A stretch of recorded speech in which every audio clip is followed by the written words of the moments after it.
அண்மை செய்தியை பார்த்து வருகிறோம். ஆவின் பாலில் கலப்படம் செய்ததாக 28 பேர் மீது வழக்கு பதியப்பட்டிருந்த நிலையில் அது தொடர்பான விசாரணையில் அவர்கள் மீதான வழக்கு ரத்து செய்யப்பட்டிருக்கிறது. ஆவின் பாலில் கலப்படம் என அதிமுக முன்னாள் மாவட்ட செயலாளர் வைத்தியநாதன் உள்ளிட்ட 28 பேர் மீதான வழக்கு ரத்து செய்யப்பட்டிருக்கிறது. பால் ஏதும் திருடப்படவில்லை என்றும் கலப்படம் செய்யப்படவில்லை என்றும் ஆவின் நிறுவனம் அளித்த அறிக்கை ஏற்கப்பட்டு இந்த வழக்கு ரத்து செய்யப்பட்டிருக்கிறது. இது குறித்த விவரங்களுடன் செய்தியாளர் மதன் இணைந்திருக்கிறார். மதன், வழக்கின் பின்னணியை விவரிக்கலாம். சென்னையில் உள்ள ஆவின் நிறுவனத்திற்கு திருவண்ணாமலை மாவட்டத்திலிருந்து டேங்கர் லாரியில் கொண்டு வரப்பட்ட அந்த பாலை திருடி விட்டு அதற்கு பதிலாக தண்ணீரை கலந்து மோசடி ஈடுபட்டது ஒரு புகார் எழுந்தது.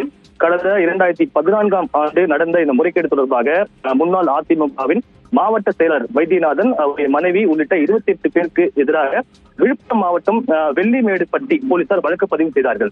இதன் பின்னர் இந்த வழக்கு விழுப்புரம் மாவட்ட சிபிசிஐடி போலீசுக்கு மாற்றப்பட்டது. இந்த வழக்கை விசாரித்த காவல்துறை விழுப்புரம் நீதிமன்றத்தில் ஏற்கனவே குற்றப்பத்திரிகை தாக்கல் செய்தது. இந்த வழக்கை ரத்து செய்ய வேண்டும் என்று குற்றம் சாட்டப்பட்ட வைத்தியநாதன் உள்ளிட்டோர் சென்னை உயர்நீதிமன்றத்தில் இந்த ஒரு மனுவை தாக்கல் செய்தார்கள். இந்த மனு நீதிபதி சதீஷ்குமார் முன்பு விசாரணைக்கு வந்தபோது கலப்பட முறைகேடு தொடர்பாக ஆவின் நிறுவனம் மேற்கொண்ட அந்த விசாரணை அறிக்கை தாக்கல் செய்யப்பட்டது. அதில் பால் ஏதும் திருடப்படவில்லை என்றும் டேங்கர் லாரிக்கு வைக்கப்பட்ட அந்த சீல் திருடப்படவில்லை என்றும் பாலில் எந்த ஒரு கலப்படம் செய்யப்படவில்லை என்று தெரிவிக்கப்பட்டது.